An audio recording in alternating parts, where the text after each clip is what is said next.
नमस्कार प्रणाम साथियों। आज हम जानेंगे महाजनपद के बारे में। महाजनपद भारत में स्टार्टिंग में कितने थे इसको जानेंगे। महाजनपद का काल कब से कब तक है ये भी जानेंगे। और इसमें और डिटेल्स आपको टोटल आपको नक्शा बाई नक्शा मिल जाएगा कि जो आज के दरमियान है शहर और जो पहले महाजनपद काल में थे अभी उसकी स्थिति कहाँ है इसको सब जानिएगा। इसमें आपको टॉप 60 प्रश्न यानी कि 60 प्रश्न आपको मिलने वाले हैं जो आपके लोअर क्लास एसएससी से लेकर हायर आपको यूपीएससी बीपीएससी तक के प्रश्न इसको मिलेंगे इसमें। और कुछ इस तरीके से आपको यहाँ पे प्रश्न दिया गया है कि नंद वंश के संस्थापक कैसे हैं और आपको 4 ऑप्शन दिया है। तो कुछ इस टाइप के आपको प्रश्न मिलने वाले हैं। बस वीडियो का आप अंत तक बनिए। चलिए वीडियो को शुरू करते हैं। शुरू करने से पहले आपको बता दूं कि अगर आप चैनल पर नए होंगे तो चैनल को ज़रूर सब्सक्राइब आप कर लीजिएगा। यहाँ से आपका पहला प्रश्न दिया है कि सूची 1 को सूची 2 से आपको मिलान कराना है और सूची 1 में महाजनपद दिया है और उसकी राजधानी सूची 2 को मिलाना है। तो यहाँ से दे रहा है कि गांधार का राजधानी कहाँ था तो तक्षशिला था।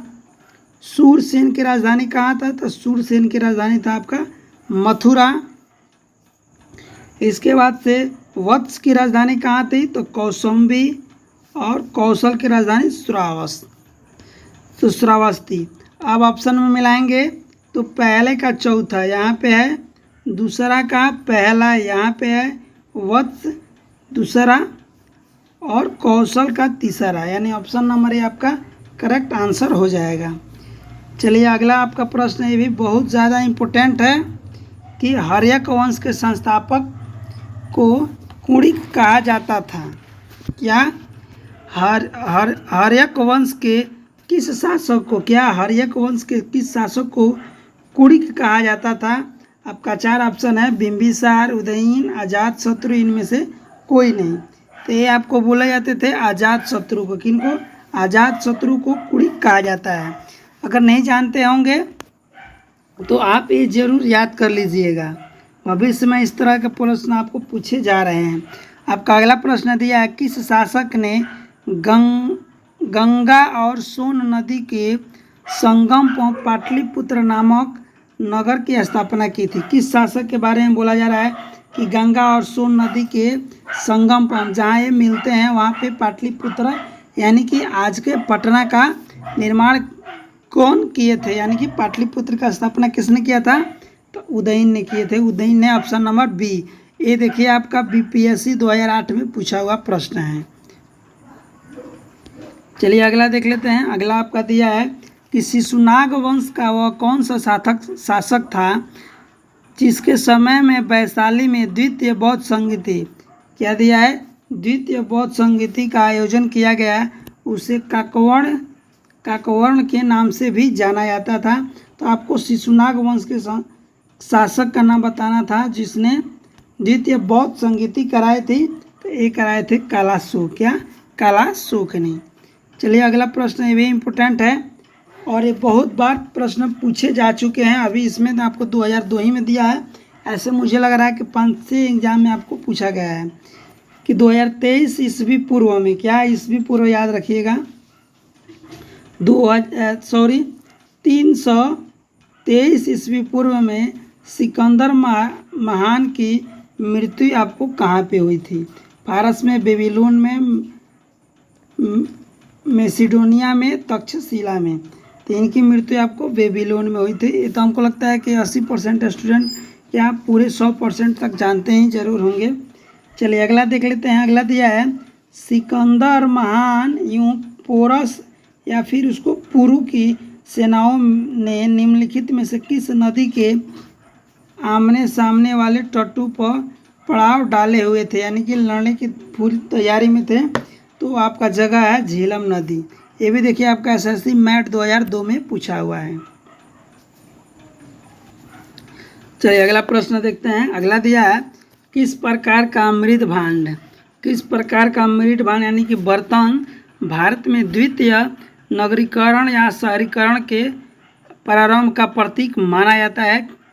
तो वो आपका गेरू रंग वाले मृद भांड चित्रित धूसर मिट्टी के बाद उत्तरी काले पॉलिशकृत बर्तन और काले और लाल बर्तन। आपका 2002 में पूछा हुआ प्रश्न है, तो इसका आपका करेक्ट आंसर हो जाएगा उत्तरी काले पॉलिशकृत बर्तन।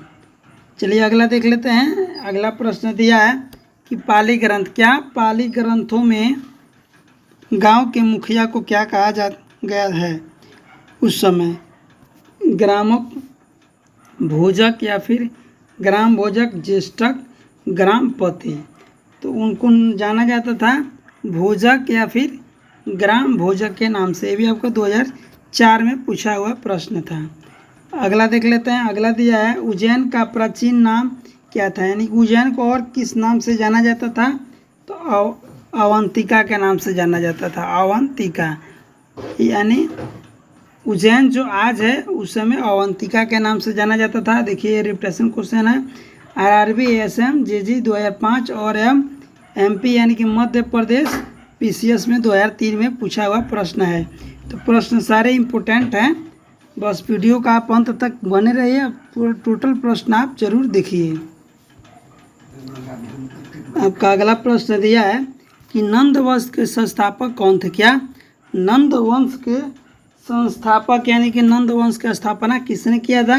महापद्मानंद, कालाशोक, घनानंद, नागार्जुन। तो इसकी स्थापना हमको लगता है कि सारे स्टूडेंट को पता होगा, महापद्मानंद और उनके खानदान के घनानंद थे और ये अंतिम नंद वंश के शासक भी थे। और ये भी आपका आरआरबी टेक्निकल 2004 और उत्तराखंड पीसीएस 2017 में पूछा हुआ है। तो देखिए सारे प्रश्न आपको इम्पोर्टेंट है और ऐसे ही प्रश्न आगे भी आपको मिलते रहेंगे। वीडियो को बस आप अंत तक बने रहिए। चलिए यहाँ पर अगला दिया है कि ग्रीक या फिर यूनानी लेखकों द्वारा किसे अग्रमीज या फिर चैंड्रीमिज के नाम से जाना जाता था? तो ये आपके थे घनानंद। क्या? घनानंद। चलिए अगला प्रश्न देख लेते हैं। अगला दिया है प्राचीन भारत में पहला विदेशी आक्रमण किनके द्वारा किया गया था, यानी कि किन देशों के द्वारा भारत पे पहली बार विदेशी आक्रमण हुआ था? तो ईरानियों के द्वारा। क्या? ईरानियों के द्वारा। चलिए अगला देख लेते हैं। अगला दिया है प्राचीन भारत में दूसरा विदेशी आक्रमण पहला यूरोपीय आक्रमण किनके द्वारा किया गया था? यूनानियों, शकों और कुषाणों के द्वारा। तो एक ये थे यूनानियों ने। क्या? यूनानियों ने। अगला आपका दिया है ईरान के हखमनी वंश के किस शासक ने भारतीय भूभाग को जीतने के बाद उसे फारस साम्राज्य का विश्व प्रांत या फिर उसको बोला जाता है छत्रपति बनाया? तो उस वंश का नाम आपको, शासक का नाम आपको बताना है। तो वो आपके शासक थे डेरियस। क्या? डेरियस या फिर इनको बोला जाता है दायर बाहु फर्स्ट। चलिए और आपको प्रश्न इम्पोर्टेंट आ गया कि हाइडेस्पर या फिर बिस्तरा। क्या? हाइडेस्पस या फिर बितस्ता, यानी अधिक नाम इसका झेलम। ये झेलम का प्राचीन नाम है। का युद्ध 326 ईस्वी पूर्व किन किन शासकों के बीच हुआ था, यानी कि किन किन शासकों के बीच ये युद्ध हुआ था? तो ये युद्ध हुए थे सिकंदर और पोरस के बीच 326 ईस्वी पूर्व में। चलिए ये भी इम्पोर्टेंट प्रश्न है कि सिकंदर ने भारत पर कब आक्रमण किया था? ये प्रश्न इतनी बार पूछा है कि सभी लड़कों को पता हो गया होगा। 326 ईस्वी पूर्व जो लड़ाई हुआ था उसके बारे में बोला जा रहा है। फिर आपको कूट वाला एक प्रश्न दे दिया कि शासक और वंश का नाम बताना है, यानी कि बिंबिसार किस वंश के थे, कालाशोक किस वंश के थे, महापद्मानंद जस्ट नंद वंश को बताए, बिंदुसार और बिंबिसार। इस चीज़ को आप याद रखिएगा कि बिंबिसार किसके थे और बिंदुसार या फिर मौर्य वंश के थे। इसको ये तो आपको याद करना पड़ेगा, एक दोनों में से, बिंबिसार और बिंदुसार में से एक किसी को याद कीजिएगा, तो दूसरा याद करने की जरूरत नहीं पड़ेगा, खुद ब खुद आपको पता चल जाएगा। अब रहा कालाशोक और बिंदुसार। तो कालाशोक किस वंश के थे? अगर आपको पता है तो खुद से आप ना टेस्ट भी करते रहिएगा तो और आपको आसान हो जाएगा कि तो कालाशोक थे शिशुनाग वंश के। किसके? शिशुनाग वंश के। अब बच गया एक केवल हर्यक वंश और बिंदुसार। तो बिंदुसार जो थे, सॉरी बिंदुसार नहीं, बिंबसार जो थे वो आपको हर्यक वंश के थे और बिंदुसार मौर्य वंश के थे। यानी कि पहला का पहला, ठीक, दूसरा का दूसरा, तीसरा का चौथा और चौथा का तीसरा, यानी ऑप्शन नंबर 20 का करेक्ट आंसर हो जाएगा। फिर एक आपको सुमेलित से ही प्रश्न है कि महाजनपद और आधुनिक क्षेत्र का नाम बताना है। यानी कि मगध को किस नाम से जाना जाता था? वत्स को किस नाम से? कौशल को और अवंती को आज उनको मॉडर्न में किस नाम से जाना जाते हैं? ये आपका प्रश्न है। तो मगध को पटना या फिर गया के जिले के नाम से जाना जाता था। अब रहा वत्स, तो वत्स को आपको इलाहाबाद के नाम से जाना जाता है। बचा एक कौशल, तो कौशल को आपको जाना जाता था अवध के नाम से और अवंती को मलवा के नाम से। यानी कि पहले का पहला, दूसरा का दूसरा, तीसरा का तीसरा, चौथा का चौथा, यानी कि कूट एक। चलिए अगला प्रश्न देख लेते हैं कि मगध की प्रथम राजधानी कौन सी थी? यानी कि सारे राजधानी के नाम है लेकिन प्रथम राजधानी पूछ रहा है। ये भी देखिए आपका बीपीएससी में 2 बार पूछा है, एक 2005 में और 2010 में। तो समझ लीजिए कि कितना ज़्यादा ये आपको महत्वपूर्ण प्रश्न है। तो मगध की प्रथम राजधानी थी ग्रीवराज या फिर राजगृह के नाम से जानी जाती थी। यानी कि आज के दरमियान में राजगीर, उस समय ग्रीवराज और राजगृह के नाम से जाना जाता था। चलिए अगला देख लेते हैं। अगला आपका प्रश्न दिया है कि किस शासन द्वारा सर्वप्रथम पाटलिपुत्र का राजधानी के रूप में चयन किया गया था? ये प्रश्न पीछे पूछा भी जा चुका है और बीपीएससी 2004 में आया हुआ प्रश्न है। तो ये उदयन के द्वारा। फिर आपको बीपीएससी से ही प्रश्न 2004 से ही है कि 16 जनपदों की सूची उपलब्ध है कहाँ पे? महाभारत में, अंगुत्तर निकाय में, छायोत्तर उपनिषद में और संयुक्त निकाय में।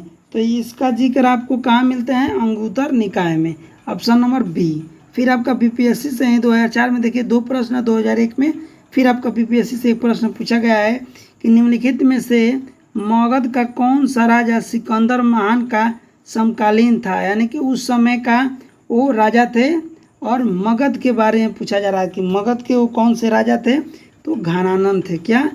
घनानंद थे। उस समय कहीं चंद्रगुप्त मौर्य हैं अभी, लेकिन वो राजा नहीं हुए थे। आपका अगला प्रश्न दिया है कि प्रथम मगध साम्राज्य का उत्कर्ष किस सदी में हुआ था? प्रथम मगध साम्राज्य का उत्कर्ष किस सदी में हुआ था? 4वीं सदी में, 6वीं सदी में, 2वीं सदी में, 1ली सदी में? तो ये आपके हुए थे 6वीं सदी में। ये भी आपका बीपीएससी 1998 में पूछा हुआ है। अगला दिया है कि सिकंदर की भारत में सफलता के निम्न कारण थे। यानी किन कारण से सिकंदर भारत में सफल था? भारत में तब कोई केंद्रीय सत्ता नहीं था, उनकी सेना श्रेष्ठ प्रकार की थी, उसे देशद्रोही भारतीय शासक का सहयोग मिला, वह एक अच्छा प्रशासन था। तो इसका आपका करेक्ट आंसर हो जाएगा पहला, दूसरा, तीसरा, चौथा, यानी कि ये सब ऑप्शन सही है। तो ये हो जाएगा ऑप्शन नंबर डी। ये आपका देखिए यूपी पीसीएस 2001 में पूछा हुआ प्रश्न था। फिर आपको एक और यूपी पीसीएस 2000 का है और 2001 का था। यहाँ पे दिया है कि सूची 1 में राजा है और सूची 2 में राज्य हैं, और इससे आपको मिलाना है कि प्रदोत कहाँ के राजा थे, उदयन कहाँ के राजा थे, और प्रसेनजीत कहाँ के राजा थे, अजातशत्रु कहाँ के राजा थे। आपको यही मैचिंग कराना है। तो इसका आपका ऑप्शन नंबर सी सही होगा। यानी कि प्रदोत थे वह अवंती के राजा थे। उसके बाद से उदयन आपको जो थे वत्स के राजा थे। प्रसेनजीत जो थे वो आपको कौशल के राजा थे और अजातशत्रु मगध के राजा थे। यानी ऑप्शन नंबर सी। एक और आपका पीसीएस से आ गया, यूपी पीसीएस से, कि अभिलेख्य साक्ष्य से प्रकट होता है कि नंद राजा के आदेश से एक नहर खोदी गई थी, वो कहाँ पे थी? यानी कि जो का साक्ष्य जो मिला है कहाँ से मिला है? अंग में, वंग में, कलिंग में, मगध में। तो ये आपको मिले हैं कलिंग में। ये भी आपका यूपी पीसीएस 1998 में आया हुआ प्रश्न था। और नेक्स्ट प्रश्न दिया है कि पहला ईरानी शासक जिसने भारत के कुछ भाग को अपने अधीन कर लिया था वह कौन था? तो वो आपके थे डेरियस। इसके पहले भी प्रश्न पूछा जा चुका था।